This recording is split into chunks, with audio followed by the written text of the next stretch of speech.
Hi මචල්ලා කොහොමද ඉතින් video එකෙන් මොකද්ද වෙන්නේ කියලා දැනටමත් පේනවනේ නිවාඩු දවසේ ගියා අලුත් මාළු දෙන්නෙක් ගියේ මාළු ෂොප් එකට ගියපු ගමන් දැක්ක දෙන්න තමයි කලින් උඹලා දැක්කේ නිවාඩු දවසේ කියලා බලන්නේ නැතුව ඇවිදර ඇවිල්ලා අලුතෙන් ටැංක් එක සෙටප් කරන්න ගත්තා ඒකත් එක්කම හිතුණා කලින් ටැංක් එකේ වතුර ටිකක් චේන්ජ් කරලා පොඩි ක්ලීන් පාරක් දාන්න ඕනේ කියලා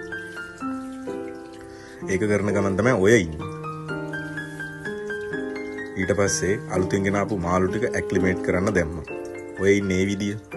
දෙන්න පොඩ්ඩක් එක්සයිටඩ් වෙලා ඉන්නේ. මොකද අලුත් ටැංක් එකක් නේ. අලුත් සෙටප් එකක්.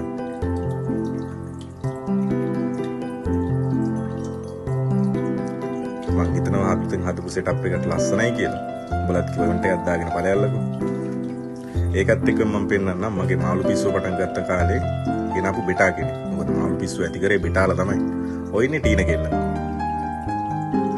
ගෙල්ලත් එක්කම ඉන්නවා මාළු පිස්සු ඇති කරපු මගේ ටයිටන් කොළුව. බලන්න යාගේ ලස්සන. එයාත් මෙච්චර කාලයක් තනියෙන් හිටපු නිසා මට හිතුණා එයාටත් අලුතෙන් කට්ටියක් ගෙනල්ලා දාන්න ඕනේ කියලා. එයාලත් එක්සයිටඩ් වෙලා ඉන්නේ. ඔය මාළු හදන්න ගත්ත කාලේ ඉවිච්ච පිස්සුව කොහොමද පටන් ගත්තේ කියලා මේ වීඩියෝ එකේ අන්තිමේදී උඹලට බලන්න. ඔය තියෙන්නේ මාළු ටැංකිය හදන්න ගත්ත මුල්ම කාලේ. කොහොමද දැන් නැවතිලා තියෙන තැන මං හිතන්නේ නැවතිලා කියලා පස්සේ හම්බෙමු. ගිහින් එන්නම්.